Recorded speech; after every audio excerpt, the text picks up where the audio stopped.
하나님의 말씀 출애굽기 1장 22절에서 2장 10절까지입니다.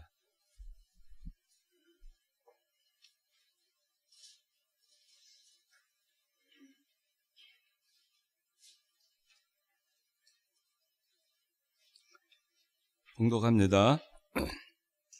1장 22절. 바로가 자기의 모든 백성들에게 명령하여 말하기를 히브리 남자 아이들이 태어나거든 모두 강에 던지고 여자 아이들은 모두 살려주어라 하였다. 2장 1절. 레위 가문의 한 남자가 가서 레위 가문의 한 여자를 아내로 맞이하였더니 그 아내가 임신하여 아들을 낳았다. 아이가 준수한 것을 보고 석 달 동안 그를 숨겼으나 그를 더 이상 숨길 수 없어서 그를 위해 갈대 상자를 가져다가 역청과 나무진을 칠하고 그 안에 아이를 담아 강가 갈대 사이에 두고 그 아이의 누나는 멀리 떨어져서 아이에게 무슨 일이 일어나는지를 지켜보고 있었다. 그때 바로의 딸이 목욕하려고 내려왔고 공주의 시녀들은 강가를 거닐고 있었는데 공주가 갈대 사이에 있는 상자를 보고 시녀를 보내 그것을 가져오게 하여 열어보니 아이가 있었다. 그 아이가 울고 있었으므로 공주가 그 아이를 불쌍히 여겨 말하기를 이 아이는 히브리 사람의 아이구나 하였다. 그때 그 아이의 누나가 바로의 딸에게 말하였다. 제가 가서 공주님을 위해 히브리 여자들 가운데서 유모를 불러와 이 아이에게 젖을 먹이게 할까요? 바로의 딸이 그 누이에게 대답하기를 가라 하니 그 소녀가 가서 그 아이의 어머니를 불러왔다. 바로의 딸이 그 여자에게 말하기를 이 아이를 데려다가 나를 위해 젖을 먹여라. 내가 너에게 삭슬 주겠다 하니 아이의 어머니가 그 아이를 데려다가 젖을 먹였다. 그 아이가 자라자 여자가 그를 바로의 딸에게 데려가니 그가 공주의 아들이 되었고 바로의 딸이 그의 이름을 모세라 부르며 말하기를 이는 내가 그를 물에서 건져내었기 때문이다 하였다. 오늘 말씀의 제목은 3절에 2장 3절에 그를 더 이상 숨길 수 없어서 그를 위해 갈대 상자를 가져다가 역청과 나무진을 칠하고 그 안에 아이를 담아 강가 갈대 사이에 두고 했는데 그 모세가 출생한 지 3개월 동안 그 모세 어머니 요게벳이 그 모세가 준수한 것을 보고 강물에 빠뜨리지 아니하고 석 달 동안 품고 젖을 먹이고 숨겼지만 더 이상 숨길 수가 없게 됐습니다.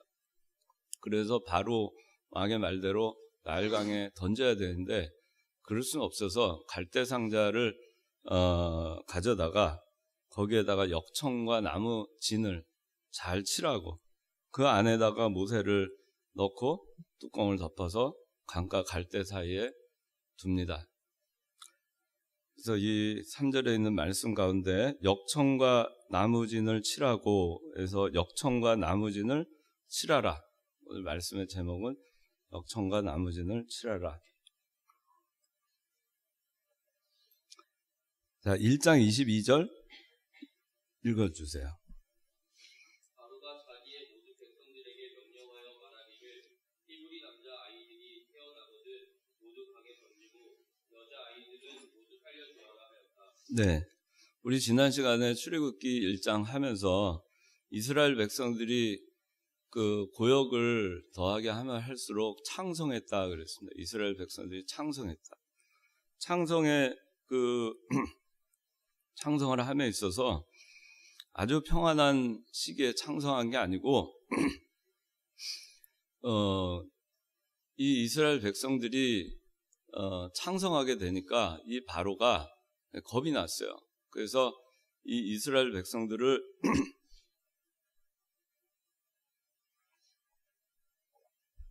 쇠멸하기 위해서 그러려고 이제 그 쇠멸 정책을 쓰게 됩니다. 그래서 첫 번째 한 것이 고역을 더했다 그랬습니다. 그래서 그들 위해 감독관을 세우고 힘든 노동으로 그들을 괴롭게 하고 이스라엘 백성들을 억압했다 그랬습니다. 근데 그들이 이스라엘 백성들을 억압하면 할수록 이스라엘 자손들은 번성하고 창성했다 그랬습니다. 그렇게 되니까 이스라엘 자손들에게 이를 더욱 혹독하게 시키면서 힘든 노동, 흙 이기기, 벽돌 굽기, 각종 밭일, 온갖 일들로 이들의 생활을 아주 괴롭게 그렇게 하고 그들의 시키는 모든 일이 아주 가혹해졌습니다. 근데 그럼에도 불구하고 창성했습니다. 그래서 지난 시간에 우리가 그걸 했고, 두 번째 이게 안 되니까 산파를 시켜서 이스라엘 백성들을 아무리 고역으로 혹독하게 해도 그렇게 해도 창성해지니까 이제는 아예 씨를 말려야 되겠다 생각을 해서 이스라엘 백성들 가운데에서 이제 출산을 하게 되면 아들이면은 산파를 시켜서 죽이게 하고, 그리고 딸이면 살려주게 합니다. 영에 속한 신자는 죽이고 육에 속한 신자인 여자 아이는 살려두라. 이 신령한 의미는 그렇습니다. 그래서 어떻게 하든지 이스라엘의 씨앗이 될 수 있는 그 정체성과 그 계대를 이어갈 수 있는 아들들은 다 죽이려고 했어요. 산파를 시켜서. 근데 그것도 실패로 돌아갑니다. 그래서 마지막으로 이제 바로가 또 하게 된 게, 세 번째로 바로가 쇠멸 정책을 쓴 것이 1장 22절에 모든 백성들에게 명령하여 말하기를 히브리 남자 아이들이 태어나거든. 여기 애굽 남자 아이들은 제외를 합니다. 히브리 남자 아이들이 태어나거든 모두 강에 던지고, 나일강에 던지라는 얘기입니다. 여자 아이들은 모두 살려주어라. 예외 없이 히브리 남자 아이들이 태어나거든. 이제는 태어나는 것까지는 막을 수가 없으니까 이제 태어난 다음에 강에다 던져서 죽여버려라. 그렇게 쇠멸 정책을 쓴 겁니다. 그 오늘 이제 총회가 있는데, 지난 시간에도 얘기했지만 여러분들 그 고역을 세상에서는 믿는 사람들 믿는 일 못하게 하려고 고역을 더 한다 그랬어요. 세상 살이가 점점 힘들게 만들어놔요. 뭐 해야 될 것도 많고, 또 저 욕심도 끝이 없게끔 세상 문명이 발달합니다. 그걸 누려야 되도록 하기 위해서 우리는 끊임없이 일해야 되고, 끊임없이 그 시간 속에서 그 다람쥐 쳇바퀴 돌듯이 그렇게 살아도 헉헉대고 살게끔 그렇게 세상이 지금 돌아가고 있어요. 옛날에는 그저 누울 곳 있고 하늘 가릴 수 있는 지붕 있고 먹을 것도 있고 입을 것만 있으면은 그러면 참 만족했는데, 지금은 그걸로 만족할 수 있는 세상이 되지는 않았어요. 사실 우리가 내려놓으면 되는데 세상은 그런 것들을 자꾸 만듭니다. 자꾸 새로운 것들을 만들어서 우리가 그것들에 대한 욕망을 멈추지 않도록 합니다.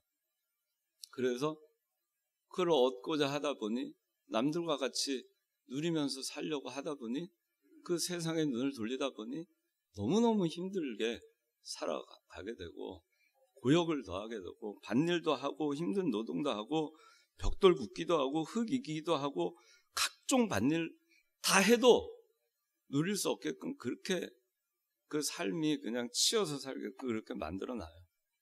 그러다 보면은 신앙생활 할 겨를이 없죠. 언제 신앙생활 제대로 하면서 그걸 다 하고 살겠어요. 그러니까 그런 고역을 해가면서 우리가 믿음을 못하게 하는데, 교회에서도 거기다 더 나아가서 이제 교회 봉사도 해야 되지, 뭐 임원도 해야 되지, 또 임원이 아니어도 또 임원에 못지않게 또 열심히 교회 또 수고를 해야 되지, 그런 거 생각하면은 다 그냥 걷어치우고 그만두고 그냥 떠나고 싶고 이제는 좀 쉬고 싶고 그런 마음이 드는 건 사실이에요. 그게 이제 바로가 이 이스라엘 백성들을 세멸하기 위해서 했던 첫 번째 정책입니다. 근데 이스라엘 백성들은 거기에 지지 않았어요. 그 풀 가운데 보면은 잔디 있잖아요. 근데 잔디가 모든 잔디가 그런지는 모르겠는데,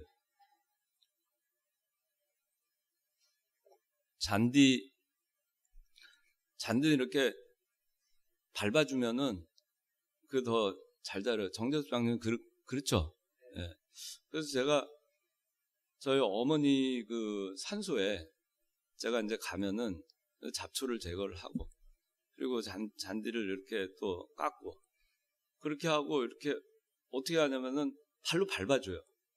잔디를 막 밟고 그냥 그 위에서 막 뛰어, 팔짝팔짝 뛰어가지고 이렇게 밟아줘요.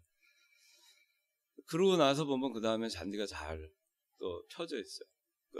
밟아도 생명력을 잃지 않는 거예요. 근데 이제 산파를 시켜서 남자 죽이려고 했는데 그것도 안 되니까 남자를 이제 나일강에 던지고 여자는 살리는 이 세멸정책을 썼습니다. 영에 속한 성도, 어떻게 하든지 이 마귀는 이 바로왕이 한 것 같이 나일강에 영에 속한 성도를 강물에 빠뜨리려고 합니다. 빠뜨려서 죽게 만들려고 하는 거예요.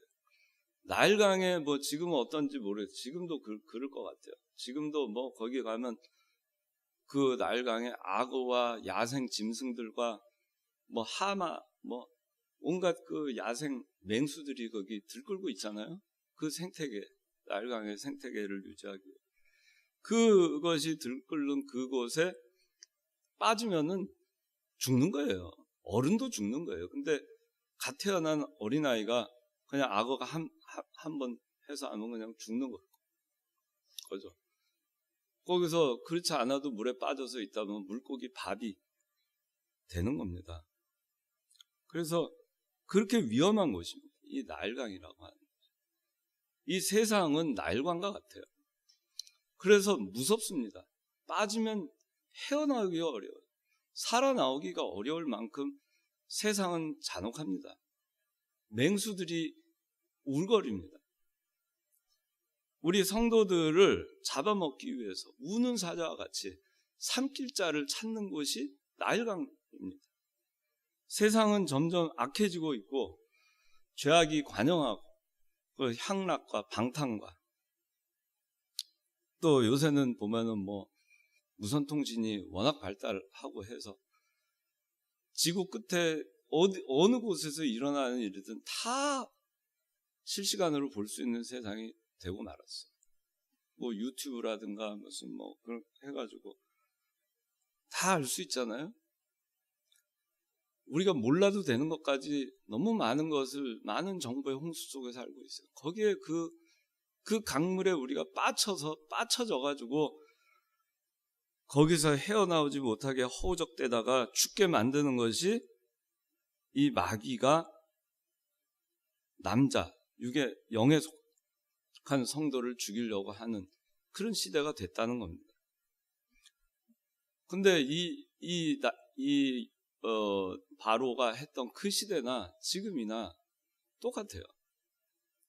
어느 시대나 마귀는 성도, 교회 가만 놔두려고 하지 않습니다. 어떻게든지 죽이고 또 강물에 빠뜨려서 타락시키려고 하고 기독교 그리고 성도들을 쇠멸시키려고 하는 겁니다. 오늘날 세상을 보면은 기독교가 옛날에 비해서 많이 쇠락하고 있는 걸 알 수 있어요. 이 기독교만의 문제일 수도 있지만은 그 외적인 요소로 인해서 기독교가 예전에 비해서 많이 쇠락하고 있어요. 쇠퇴하고 있어요.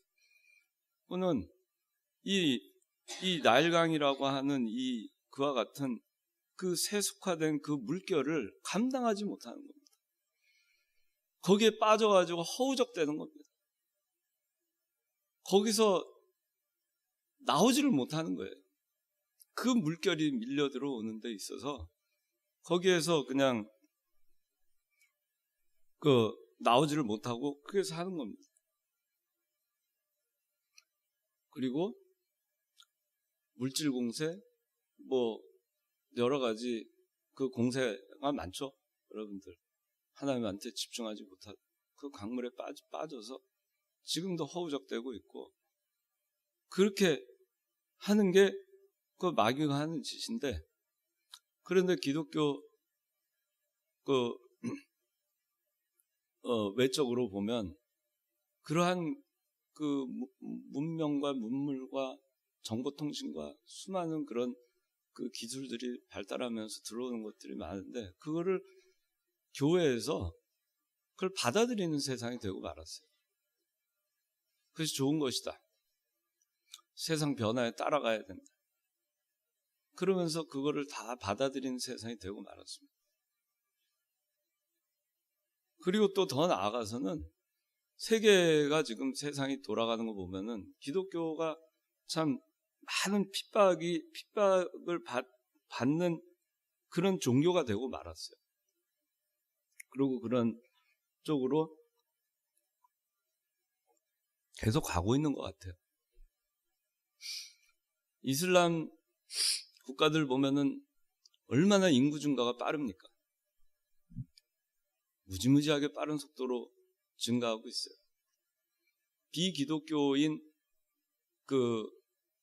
다른 이종교를 가지고 있는 사람들은 굉장히 빠른 속도로 성장을 합니다. 그들 가운데에서 결혼을 시키고 자녀를 많이 낳아요. 그 인구가 굉장히 빠른 속도로 늘어납니다.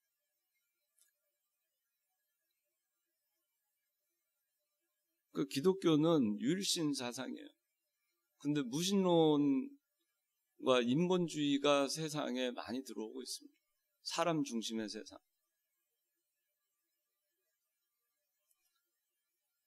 평등의 세상. 택자와 불택자가 평등할 수가 없죠. 공존할 수가 없죠. 믿는 사람과 불신자가 같이 멍에를 메고 갈 수가 없잖아요. 그런데 그거를 다른 종교나 다른 이단이라든가 이런 거를 비판을 하거나 차별을 하게 되면은 이제는 형사처벌을 받을지도 몰라요. 여러분, 예수 믿는다고 했을 때 이 핍박을 받는 그런 세상이 올지도 몰라요. 우리나라에. 그래서 점점 성도 또는 교회가 신앙 중심으로 나아가지 못하도록 마귀는 참 별 수단을 다 씁니다. 국가 권력을 동원하기도 하고 그 다음에 사람들 눈에 보기 좋은 그런 것들을 동원하기도 합니다. 그래서 우리의 마음을 온통 날강에 빠뜨리게 그렇게 만드는 겁니다.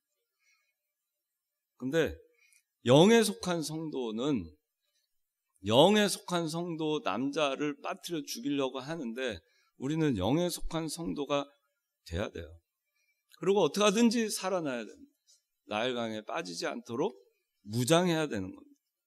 그래서 이렇게 세상이 우리 기독교와 성도들을 세멸하려고 그렇게 갖은 수단을 다해서 이렇게 밀려올 때 성도가 세상을 이기려면은 여기 오늘 본문에 있는 대로 그렇게 해야 되는 겁니다. 여기 여기 보세요. 1절 2절 읽어주세요. 레위 가문의 한 남자가 가서 레위 가문의 한 여자를 아내로 맞이하였더니 그 아내가 임신하여 아들을 낳았다. 아이가 준수한 것을 보고 8달 동안 그를 숨겼다. 네, 결혼해서 레위 가문의 한 남자와 레위 가문의 한 여자가 결혼을 했습니다. 아내가 임신했는데 이 아내의 이름은 요게벳입니다. 모세의 어머니 이름은 요게벳입니다. 아들을 낳았습니다. 아이가 준수했습니다. 여기 성실이 어디 갔어? 성실이. 황성신. 아들 이름이 준수지. 황준수. 이 준수가 여기 있는 이 준수를 따가지고 준수라고 이름 줬대요. 진짜로. 출애굽기 2장 2절에 있는 준수. 맞죠? 네, 준수. 준수하다. 이거는 뭐냐면은 하나님이 창세기에 보면은 하루하루 세상을 창조하면서 보시기에 좋았더라. 보시기에 좋았더라. 보시기에 좋았더라. 그랬잖아요. 그 보시기에 좋았다는 그 좋았다는 말하고 이 준수한 거하고 같은 거예요. 어원이 같아요. 그래서 이 사도행전 7장 20절에는 한번 봅시다. 사도행전 이거를 뭐라고 표현했냐면은 7장 20절.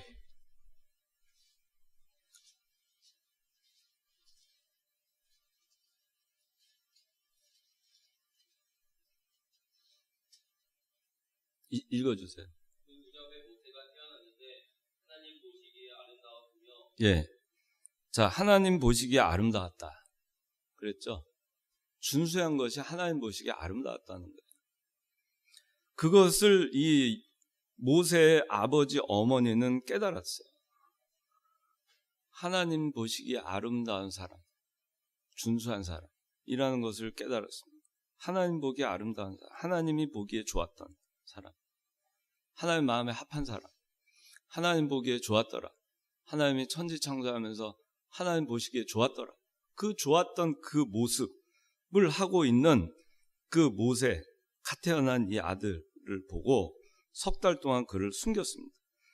성도가 세상을 이기려면은 첫째는 석 달 동안 숨겨야 됩니다.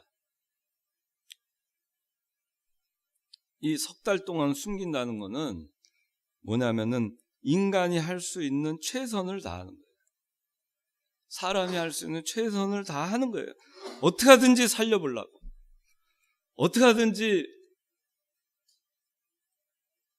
영에 속한 신자의 그 신앙을 죽지 않게 하려고. 어떻게 하든지 살려보려고.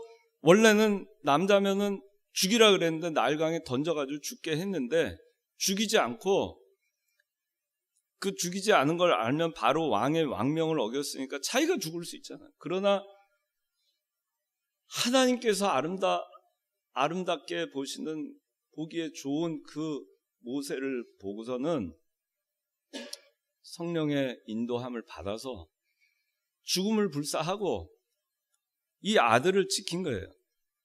영에 속한 신앙을 지킨 거예요. 영에 속한 성도를 지킨 거예요. 어떻게 하든지 지켜내려고 한 거예요. 살리려고. 3개월 동안, 이제 막 태어났으니까 3개월 동안 뭐 아무것도 못 하잖아요. 이 아이가 3개월 동안 젖을 먹이면서 그런 3개월 동안 양육을 하는 거예요. 엄마 품에서 3개월 동안 젖을 먹이면서 품에서 품고. 이 아이가 원래 죽을 아이인데, 죽었어야 될 아이인데, 근데 하나님께서 이 아이를 준수하게 보시고 아름답게 보시고 이 아이를 저한테 맡기셨으니까 어떻게 하든지 제가 살리겠습니다. 품고. 그런데 하나님, 제가 할 수 있는 일이 없습니다. 이 아이가 언제 죽을지 모릅니다. 언제 발각이 돼서 어떻게 될지 모릅니다.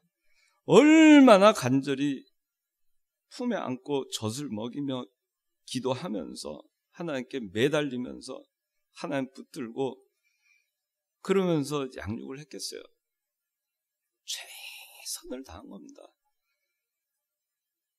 자기가 할 수 있는 신앙에 최선을 다한 거예요. 이 신앙을, 이 남자아이의 그 신앙, 영에 속한 성도의 신앙, 그 신앙을 그대로 유지할 수 있도록 하려고 할 수 있는 최선을 다한 겁니다. 그러니까 엄마의 심정이라면 아마 그 여러분들 느낄 거예요. 그게 얼마나 간절했을까요? 품에 안고 그러면서 젖만 먹였겠어요? 그러면서 그 아이가 알아듣든 못 알아듣든 가르쳤을 거예요. 너는 이스라엘 백성이다. 너는 하나님의 택한 백성이다. 너는 레위 지파의 자손이다. 성경을 가르쳤을 겁니다. 그 아이를 품에 안고 젖을 먹이면서 성경을 가르치는 거예요. 성경을. 하나님을 가르치는 거예요. 하나님의 약속을 가르치는 거예요. 그렇게 하면서 젖을 먹이고 3개월이 지났습니다. 그래서 우리가 성도가 세상을 이기려면, 쇠멸하려고 아무리 해도 세상을 이기려면은 자기가 할 수 있는 최선을 다해야 됩니다. 자기가 신앙을 지킬 수 있는 최선을 다해야 돼요. 그리고 나서 어떻게 했어요? 3절에 그를 더 이상 숨길 수 없어서 그를 위해 갈대 상자를 가져다가 역청과 나무진을 칠하고 그 안에 아이를 담아 강가 갈대 사이에 두었어요. 이거는 뭐냐면은 이제 3개월이 다 지나고 나니까 애가 어느 정도 컸잖아요. 100일이 다 돼가는데 애 울음소리도 크고 발각되기도 그럴 수 있고, 기도하는 중에 하나님께서 깨닫게 하신 것 같아요. 갈대 상자를 준비합니다. 그리고 거기에다가 역청과 나무진을 잘 칠하고 아이를 거기에다 잘 눕히고, 그리고 뚜껑을 닫아서 갈대 나일강가에 갈대 숲에다가 그걸 딱 갖다 놓습니다. 그리고 그 아이의 누나 4절에 미리암은 멀리 떨어져서 이 아이에게 무슨 일이 일어나는지 지켜봅니다. 이거는 인간으로서 할 수 있는 최선을 다하고, 이제는 뭐예요? 더 이상 숨길 수 없게 되니까 뭐예요? 하나님께 온전히 맡기는 겁니다. 하나님의 주권에 다 맡기는 겁니다. 하나님의 섭리에 다 맡기는 겁니다. 내 주여 뜻대로 하시옵소서. 내 아이의 삶을, 이 아이의 삶과 죽음을 하나님께 맡기겠습니다. 악어 밥이 될지, 물고기 밥이 될지, 맹수의 밥이 될지, 이 아이가 강물에 빠져 죽을지 살지 다 이제 하나님의 손에 맡깁니다. 그거예요. 하나님께 맡깁니다. 이게 뭐예요? 갈대 상자를 만들고 거기가 역청과 나무진을 칠하면서 이 요게벳이 무슨 생각을 했겠어요? 내가 할 수 있는 일이 뭐겠어요? 역청과 나무진을 칠하고, 그러고는 뭐겠어요? 이제 강물에 띄우는 거예요. 하나님께 다 맡기는 거예요. 그거밖에 할 게 없는 거예요. 하나님께 다 맡길 때까지 그래도 마지막 최선을 다한 것이 갈대 상자를 가져다가 역청과 나무진을 칠한 거예요.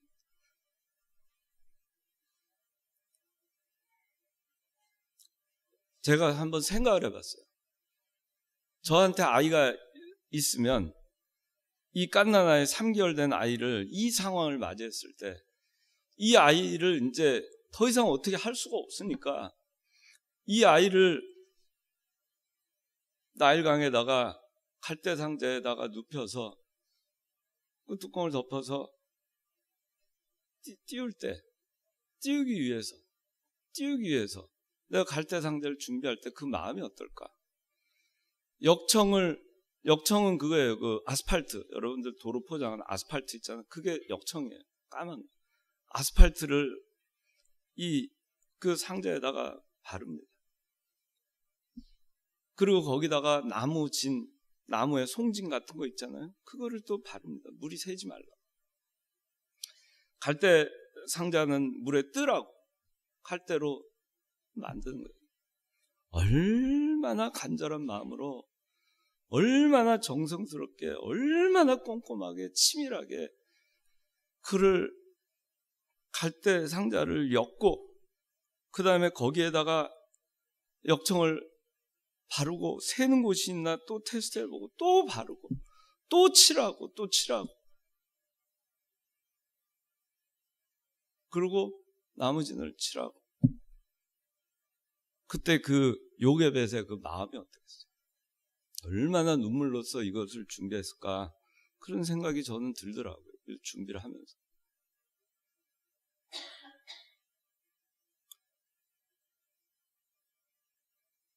그런 다음에 이걸 갈대 사이에다가 띄워 놓습니다. 그 엄마의 마음이, 요게벳의 마음이 어떻겠어요? 그렇지만 할 수 없는 거예요. 이제는 하나님께 맡길 수밖에 없는 거예요. 내가 할 일 다 했습니다. 하나님. 이제 하나님께 맡깁니다. 하나님께 맡깁니다. 살든지 죽든지 뜻대로 하소서. 하나님. 그래서 띄워놓은 거예요. 그런데 이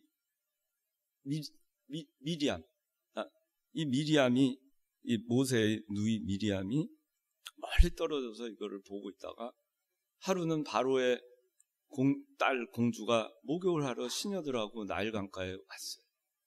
그래서 공주가 갈대 상자를 보고 시녀한테 가져오게 해서 뚜껑을 열어보니까 아이가 울고 있었어요. 그 아이를 볼 때 그 공주가 불쌍히 여겨 말하기를, 그럽니다. 6절에 불쌍히 여겨 말하기를, 이 아이는 히브리 사람의 아이, 애굽 바로 왕의 공주인데, 바로 왕이 히브리 남자아이는 다 강물에 빠져 죽이라 그랬는데 이 아이는 히브리 사람의 아이구나 하면서 불쌍히 여겼다 그랬어요. 이 아이는 울고 있었어요.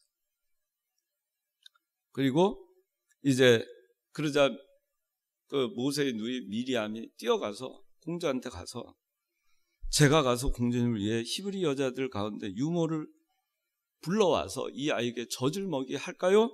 그러니까 바로의 딸이 그렇게 해라. 그래서 미리암이 그 어머니, 모세의 어머니, 자기 어머니 요게벳을 불러옵니다.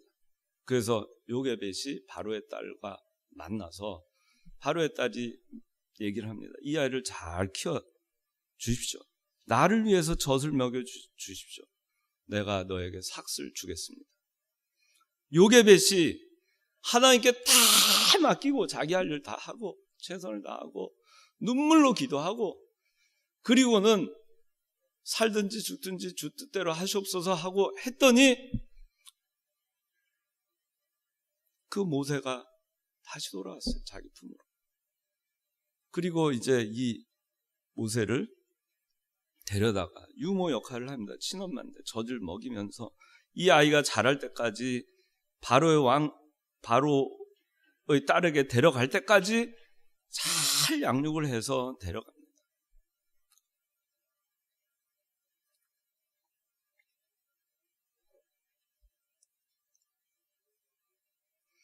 우리는 세상을 이기려면은 갈대 상자를 잘, 아까는 그 세상 이기려면은 석 달 동안 숨기라 그랬죠.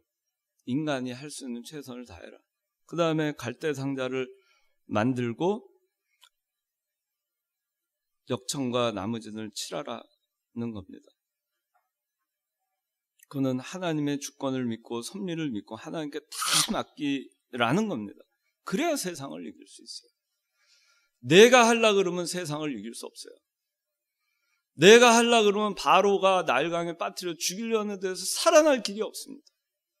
하나님께 다 맡겼을 때 그때 길이 열리는 거예요. 그래서 길이 열렸어요.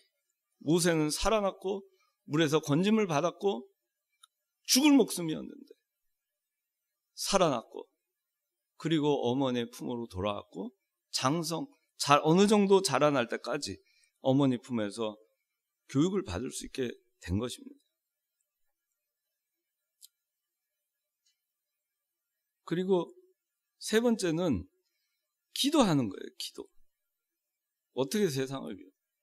최선을 다하고 하나님의 주권에 맡기고 그 다음에 기도하는 겁니다. 하나님의 주권에 맡기고 강물에다가 올려놓고, 그리고 요게벳이 어떻게 했어요? 그 딸 미리암이 엄마 와보세요. 바로의 공주의 딸이 오라고 합니다. 모세가 살아났어요. 그 얘기를 들을 때까지 얼마나 간절히 기도했겠어요, 하나님. 그래야지 살 수가 있는 거예요. 우리의 그 영에 속한 신앙이 그래야지 살 수 있는 거예요. 세상에 여러 가지 우리의 신앙을 쇠멸하려고 밀려오는 것이 있어도 하나님 살려주세요. 우리 아들 모세를 살려주세요. 그렇게 하나님의 도움의 손길을 기다리며 기도할 때 그때 길이 열리는 겁니다. 그리고 그러고 나서 이제 모세를 다시 품에 안고, 그리고 젖될 때까지 그 아이가 10절에 그 아이가 자라자 여자가 그를 바로에 따르게 데려갔다 그랬어요. 자라서 바로에 따르게 데려갈 때까지 애굽 궁으로 데려갈 때까지, 그때까지 양육하는 거예요. 그때까지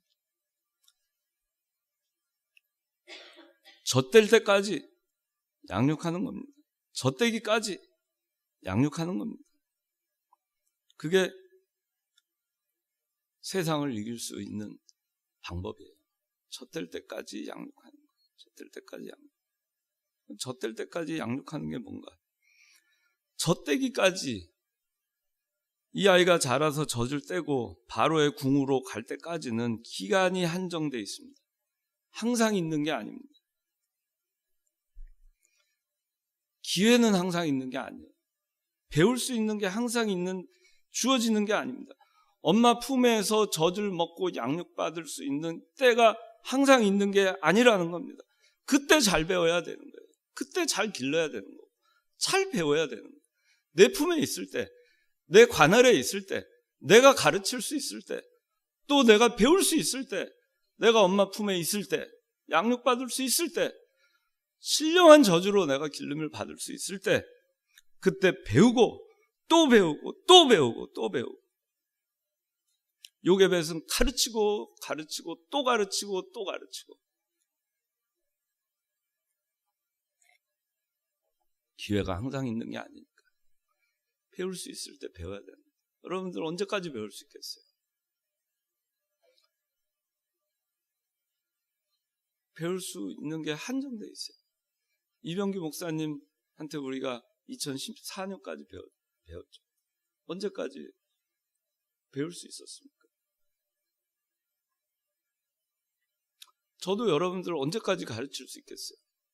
제가 벌써 11년째 됐어요. 11년째. 2000년.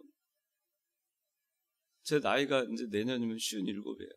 언제까지 제가 여러분들 가르칠 수 있을 것 같아요? 여러분들은 언제까지 저한테 배울 수 있을 것 같아요?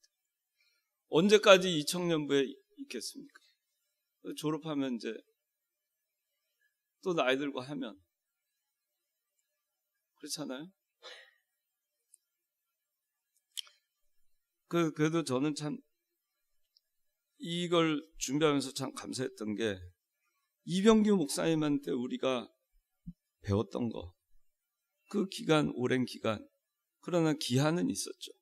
젖되기까지, 우리가 젖되기까지, 우리가 바로의 궁으로 갈 때까지 온전히 우리 온몸으로 이 애굽이라고 하는 온갖 것이 다 있는 그 애굽 궁으로 들어갈 때까지 우리는 참 잘 훈련받았어요. 이병규 목사님한테 진리를 잘 고수해라, 그 가르침의 기회가 우리는 있었어요. 그 기회가 제한되어 있었지만 얼마나 감사한지 몰라요. 얼마나 감사한지 몰라요. 이 젖될 때까지, 또 하나는 젖되기까지 그 마음의 신앙의 체계와 정체성을 확립하라는 거예요. 그래서 이때는 사실은 요게벳이 역청과 나무진을 그 갈대 상자에다가 눈물로 그것을 칠하고 또 칠하고, 얼마나 그 역청과 나무진이라고 하는 거는 은혜와 진리, 이병규 목사님 강해서요. 그 다음에 영과 진리, 그래 말씀하시더라고요. 우리가 신령한 세계, 하나님의 은혜의 세계 들어가고 또 들어가고 또 들어가고, 들어가기를 힘쓰고 또 들어가고, 깊이 들어가고 더 들어가고, 그것이 역청과 나무진을 한 겹 칠하고 또 칠하고 또 칠하고 또 칠하고 하는 거예요. 진리의 세계, 그 세계에 들어가고 또 들어가고, 성경 말씀을 읽고 묵상하고 기도하고 그 세계에 또 들어가고, 진리의 말씀을 깨달았으면 그걸 실천해 나가고 또 실천해 나가고, 그럴 때마다 한 번 한 번 더 치라는 겁니다. 또 치라고 또 치라고. 그렇게 될수록 어떻게 되겠어요? 이 갈대 상자는 물에 가라앉지 않습니다. 물과 완전히 격리가 되는 거예요. 완전히 구별되는 겁니다. 안전한 겁니다. 그렇죠? 그래서 이 요게벳이 이제 다시 모세가 자기 품으로 와서 애굽 바로의 왕궁으로 자라나서 갈 때까지 이제 젖을 먹이고 양육을 하면서 자기가 모세를 살리기 위해서 갈대 상자를 만들고 거기에 역청과 나무진을 칠했던 그 심정으로 모세를 바로의 왕궁으로 보내기까지 젖을 먹이고 양육하면서 그 아이의 그 신앙에 역청과 나무진을 계속해서 칠해줬던 겁니다. 은혜와 진리 가운데 살 수 있도록 계속해서 그 세계에 들어가게 가르쳤던 겁니다. 신령한 영적 세계에 들어가도록 말씀으로 가르쳤던 겁니다. 기도함으로 가르쳤던 거예요. 진리의 세계를 가르쳤던 겁니다. 가르치고 관둔 게 아니라 더 깊은 세계에 들어가게끔 또 치라고 모세의 그 심령 속에 영혼 속에 역청과 나무진을 칠한 겁니다. 치라고 또 치라고 또 치라고 또 치라고. 그렇게 해서 모세는 신앙의 체계와 정체성이 확립이 됐어요. 그래서 바로의 궁으로 이제 젖을 뗀 다음에 들어가잖아요. 그래서 40살이 돼서 바로의 궁에서 나올 때까지 그는 온갖 그 세상의 도전을 많이 받았을 겁니다.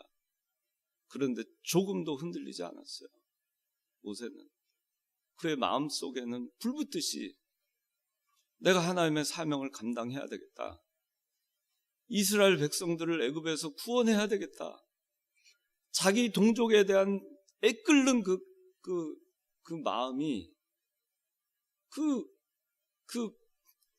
그것이 모세에게는 사라지지 않았어요. 조금도 흔들리지도 않았고 조금도 신앙의 정체성에 혼란도 없었습니다. 내가 애굽 사람인가? 바로의 공주의 딸이니까 양자로 들어갔어요. 애굽 사람인가? 이스라엘 사람인가? 그런 정체성의 혼돈을 겪지 않았습니다. 그래서 히브리서 기자는 이렇게 얘기해요. 그게 확실한 것이 모세가 정체성을 혼란을 겪지 않은 거 확실한 것이 뭐냐면 히브리서 11장 24절, 25절, 26절 제가 읽을게요. 믿음으로 모세는 어른이 되었을 때 바로의 공주의 아들이라 불리는 것을 거절하고 도리어 하나님의 백성과 함께 고난받는 것을 잠시 죄악의 낙을 누리는 것보다 더 좋아하였으며 그리스도를 위하여 받는 능력을 이집트의 보화보다 더 값진 것으로 여겼으니 이는 그가 상 주심을 바라보고 있었기 때문이다. 확실했죠. 신앙의 체계, 신앙의 정체성.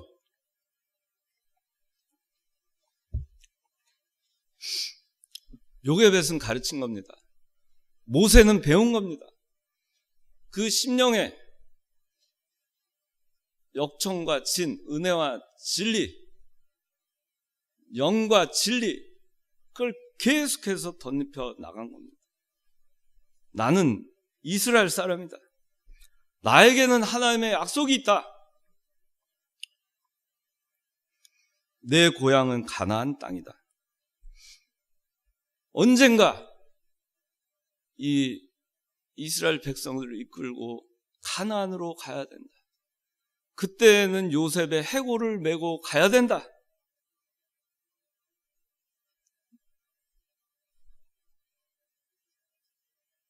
요게벳은 모세를 바로의 궁으로 보낼 때까지 철저하게 애굽 사람이 아닌 철저한 이스라엘 사람으로 가르친 겁니다. 그래서 우리가 세상을 이기려면은 우리 심령의 역청과 나무진을 치려야 됩니다. 계속해서 치려야 됩니다. 계속해서 치려야 됩니다.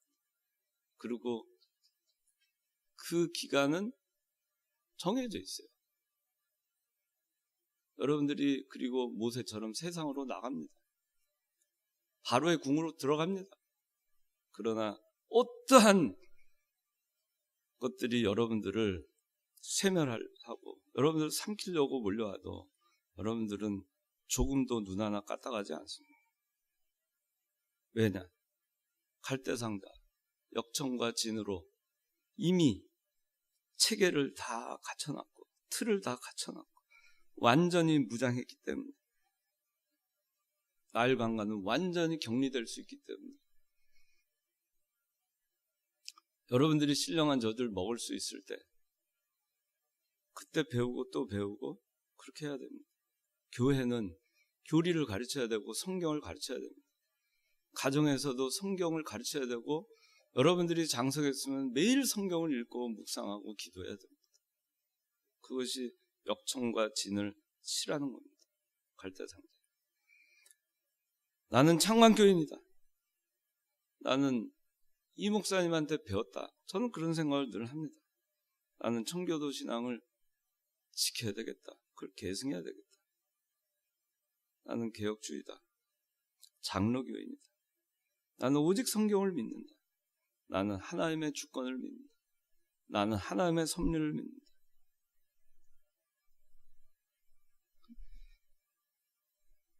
여러분들이 갈대상자의 틀을, 체계를 완전히 갖춘 그런 여러분들이 되기를 바랍니다. 여기 오늘 그 주보를 한번 봅시다. 주보. 마지막으로 주보 한번 봅시다. 자, 주보에 신앙 노선 써 있죠. 그죠? 이게 여러분들 저는 매주 이 주보를 보면 이걸 봐요. 또 다 보는데 집에 가서도 보고. 그런데 한번 보세요. 신앙 노선. 창관교회 모든 예배는 신앙의 선진들에게 물려받은 옛 신앙을 고수하며 옛적 길 가는 거예요. 하나님께만 영광을 돌리며 자기 영광 추구하지 않아요. 열린 예배를 지향합니다. 우리는 안 한다는 얘기예요. 멀리 한다는 얘기예요. 특히 모든 예배 설교는 하나님의 말씀인 성경에 입각한 강의 설교이며 복음성가 및 CCM은 부르지 않습니다. 이게 우리의 신앙 노선이에요. 창관교회는 무오한 하나님의 말씀인 성경을 신앙과 행위의 유일한 법칙으로 삼는다 그랬어요. 성경 이외에 없다는 겁니다. 인간의 수단과 방법을 쓰지 않는다는 겁니다. 인본주의, 육신주의 쓰지 않는다는 겁니다. 주일 성수, 11조 생활, 우상의 제물 금지의 신앙적 표지를 조차 시대에 따라 변하지 않는 하나님의 말씀에 비추어 올바른 신앙생활을 추구합니다. 이게 우리의 신앙 노선이에요. 여러분들은 그 신앙 노선을 잘 이어가야 됩니다. 그걸 이어가려면 갈대상자의 역청과 나무 진을 잘 치려야 됩니다. 기도하겠습니다. 하나님 아버지, 오늘 우리 사랑하는 이 청년부 임원 선거가 있고 또 총회가 있습니다. 여기 모여있는 지금 이 남아있는 우리 3분의 1에 해당하는 우리 청년들이 진실로 하나님 앞에 끝까지 진리를 보수하고 전수해 나가는 하나님의 일꾼들인 3분의 1로 남을 수 있게 하여 주시고, 하나님 저희들이 그 마음 가운데 어떻게 하든지 신앙의 정체성, 체계를 분명하게 확립하고 그 신앙의 정체성과 체계 안에서 저희가 계속해서 이 창관교회 또 이 청년부 신앙의 계대를 잘 이어나갈 수 있도록 은혜를 베풀어 주시옵소서. 오늘 또 임원 선출함에 있어서도 하나님 이러한 일들을 잘 감당할 수 있도록 임원들을 하나님께서 뽑아주시고 또 임원이 아니라 하더라도 여기에 속한 모든 청년들이 임원과 같은 그러한 열심으로 하나님께서 맡겨주신 일을 감당할 때 교회와 자기 자신에게 대해서 역청과 나머지는 계속해서 실어나가는, 덧입혀 나가는 그런 저희 모두가 되게 하여 주시옵소서. 예수님 이름으로 기도하옵나이다. 아멘.